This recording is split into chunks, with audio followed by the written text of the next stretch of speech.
Bem-vindo mais uma vez, torcedor.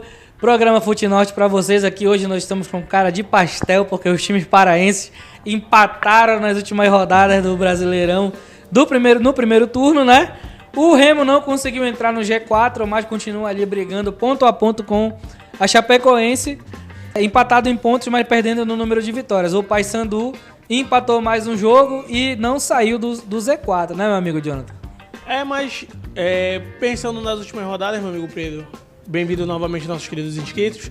É uma situação um pouco melhor para o Paysandu, que uma vitória simples ainda tira da zona, se vencer nessa rodada. Já é um jogo fora contra o Atlético Paranaense, que é um pouco mais difícil, mas também não é impossível, considerando que no nível de desespero, tudo pode acontecer. Se goleou o líder, por que não ganhar fora de um time que está no meio da tabela, né? Tudo isso e mais um pouco depois da vinheta.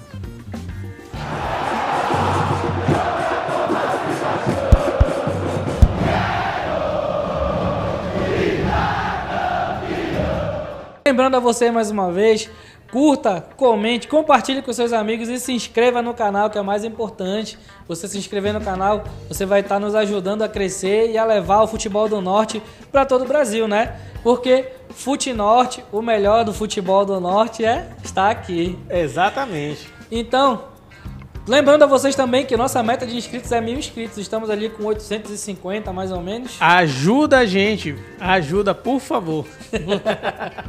É de graça. É só curtir, ó. Clica aí, fica inscrito e tudo certo. Exatamente. Você vai ter o melhor da informação aqui na tela do seu celular, do seu computador, da sua TV. Você que escolhe. E para começar, vamos falar Passar no momento de jabá do projeto. Vamos falar aqui do time do Amazonas. O time do Amazonas que... o time do Amazonas vem de uma derrota e de um empate contra o Paysandu, né? Um empate que ali deixou os dois muito enrolados no Z4. E foi um jogo realmente ali complicado para as duas equipes, que era um jogo esperadamente complicado de longe. O mais equilibrado da rodada, inclusive a gente mencionou isso no programa anterior. Sim. Conforme o esperado ocorreu, né? Mas a derrota do Amazonas também foi muito dolorida, deixou eles numa situação complicada na tabela. Então, o Amazonas vai fazer um jogo difícil em casa contra o Goiás, mas também não é impossível, considerado que o Goiás vem derrapando nos últimos jogos, inclusive méritos para o clube do Remo, que jogou muito melhor contra o Goiás, mas infelizmente ele no último terço do campo esqueceram o caminho do gol, mas foi de longe... Não esqueceram, eles não enxergaram o gol mesmo, porque o tanto de gol perdido que o Remo deixou escapar, não tá... Mas vamos falar disso depois, por enquanto. Mas vamos focar no Amazonas, porque o time... Uma derrota, um empate e um jogo dificílimo pela frente. Exato. Realmente está puxado para o Amazonas. Tá puxado, né? Vai ser uma retomada ali no segundo turno, onde o Amazonas já começa enfrentando o líder, já começa no nível mais alto do campeonato. Mas isso é para mostrar que se eles vencerem, eles querem realmente uma mudança e querem ficar na Série B. Isso que é muito importante para o time do Amazonas. É verdade. Lembrando a vocês também que eu acertei a posição que o Amazonas ia terminar o Campeonato Brasileiro no primeiro turno, né? É verdade. Ficando ali em 19º, entregou a lanterna pro Botafogo de São Paulo e falou, te vira para ir, né? E vamos torcer aqui juntos, na verdade, vamos torcer para o Amazonas para que ele continue crescendo, na verdade, na Série B. Para que ele saia desse caminho, como o Paysandu tem conseguido ali, né? Respirar um pouco e depois, mesmo voltando pro Z4 nessa última rodada, eu ainda acho que o Paysandu vai escapar desse caminho. Mas vamos focar, junto com o Amazonas. Vamos agora falar então do Clube do Remo. Exato. Meu amigo Pedro, me diga como o Clube do Remo faz o jogo daquele contra o Avaí, ganha muito bem. Exatamente. A gente vai já chegar lá. O que aconteceu com o Goiás? Chegar lá. O do Remo fez aquele jogo de time grande contra o Avaí, né? Entregou a paçoca com 5 minutos de jogo, já. Mas que é o Remo que o torcedor se lembra, né? Exato, o Remo que o torcedor se lembra de uns 3, 4 anos atrás.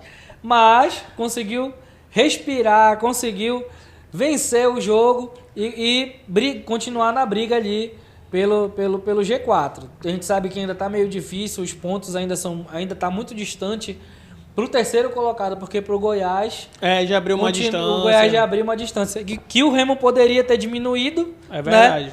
Né? Na última terça-feira. Porém, fez um jogo... Primeiro tempo maravilhoso. O Clube do Remo fez a proposta de jogo, levou...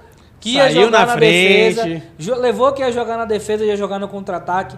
O Pavani encontrou o Pedro Rocha com aquele passe fenomenal. Mas...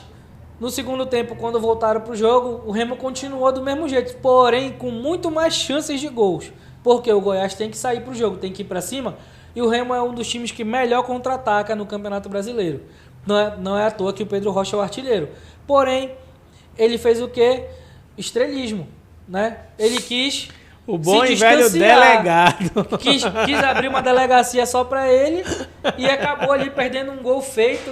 Acabou perdendo ali oportunidades de passe para gol que prejudicaram o Clube do Remo. Se a gente for fazer ali quem foi melhor, quem foi pior no jogo, eu tenho duas pessoas para indicar como o melhor do jogo, que é o Rangel por defender o pênalti e salvar o Remo inúmeras vezes no jogo. E um dos também em campo. O Pavani por organizar ali aquele meio de campo para sair num contra-ataque veloz. O Clube do Remo tem todas as chances de brigar no G4 e entrar nesse G4 finalmente na próxima rodada contra o time da Ferroviária dentro do Mangueirão.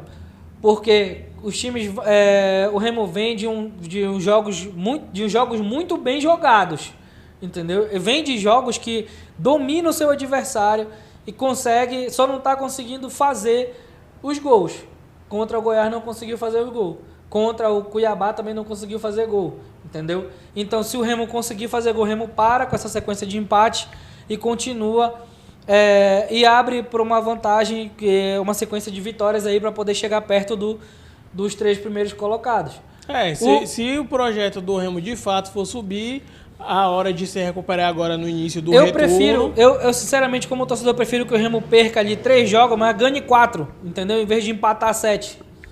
Sim, não é verdade? É verdade. Porque ali, ganhando 4 jogos, a gente tem 12 pontos. Se empatar os 7, só tem 7 pontos. É verdade. Entendeu? Mas acredito que, como a tabela foi distribuída, o Remo consegue fazer jogos bons para recuperar essa pontuação. Exatamente. O Remo pode conseguir recuperar, porque todos os jogos daqui até a 10ª rodada que o Remo jogou fora de casa, ele empatou, não perdeu nenhum. Ou seja, os times que foi buscar um ponto lá dentro vão ter que tentar catar esse ponto aqui dentro do Mangueirão agora, o que é mais difícil, porque o Remo só tem uma derrota no Mangueirão, que é contra o seu maior rival no Clássico. É para poucos, né? Vamos falar agora de Paysandu. O Paysandu, deixa eu começar. Por favor. Deixa eu começar. Por favor. Porque o Paysandu vem numa crescente, mas o Paysandu vem catando milho para sair do Z4. É um empate aqui, um empatezinho ali, que é muito importante, porém eu acho que o Paysandu precisa vencer. Vencer fora de casa. Vencer também dentro de casa, porque eu vi umas estatísticas onde o Paysandu é um dos piores mandantes da Série B. Isso não pode acontecer para um time que joga dentro de casa com o apoio de uma torcida que é torcida de massa. Entendeu? Sim, o Paysandu só conseguiu voltar a vencer depois que voltou a usar Curuzu. Não é verdade? É verdade. Então, na minha opinião, como aqui rival ainda do nosso amigo, mas como passando informação para vocês, eu acho que o Paysandu precisa abrir o olho dentro de casa. Vencer dentro de casa. Eu concordo, mas um reflexo desses dados aqui, nós não conseguimos apagar ali as 10 primeiras rodadas que o Paysandu teve, que foram tenebrosas. Perdia fora, perdia dentro, empatou com o Modeu, e o Paysandu se recupera ali a partir da chegada do Claudinei Oliveira. Então é uma outra reconfiguração.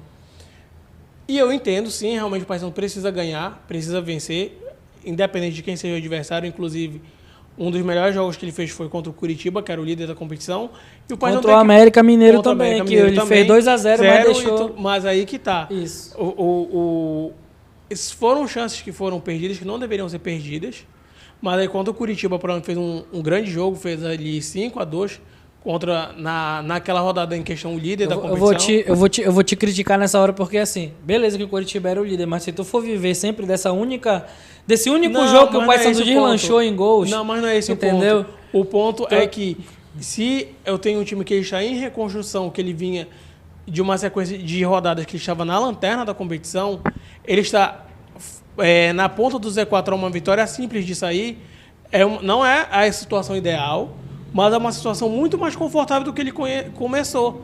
Na 7ª, 8ª rodada, muita gente já dava o Paysandu como rebaixado. A mais de 7 pontos de vantagem do que estava fora. É esse o ponto. A recuperação do Paysandu foi muito rápida e demonstra gás justamente para fugir da zona.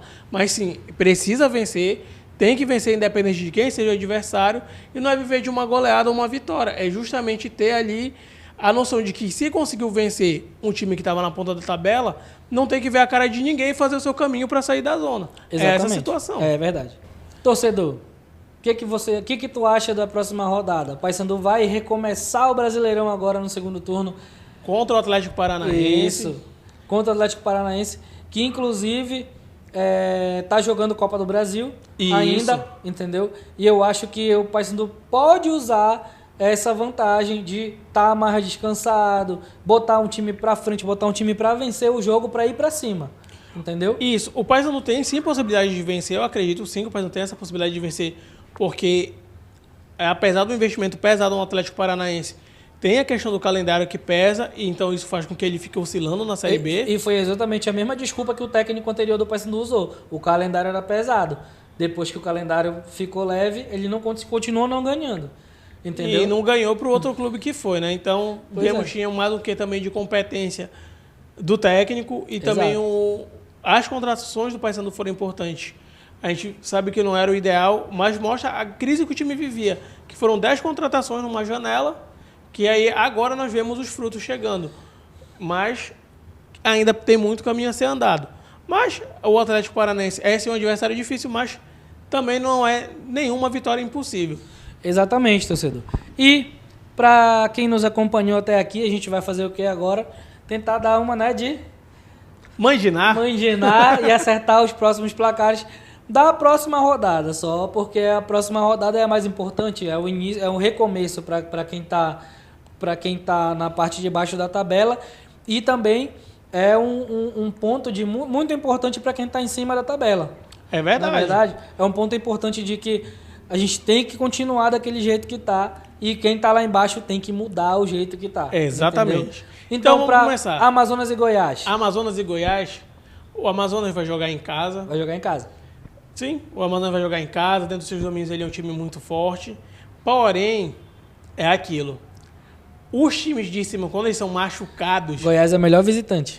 Quando os times de eles são machucados, eles tendem a ir para a próxima rodada um pouco mais pé no chão e jogando um pouco mais para cima, mais sério, para fazer valer o seu favoritismo. Eu acredito que o Amazonas perde, infelizmente, mas ele não vende fácil a derrota. Eu acredito que seja um placar de 2-1 para o Goiás. Bom, analisando tudo que o Amazonas tem feito nos últimos jogos, Nos últimos jogos que ele está buscando o resultado dentro de casa, mas não consegue fora de casa ter esse aproveitamento. Eu acho que o Amazonas ainda empata com o Goiás esse jogo. O placar para mim ali é de 1-1 de novo.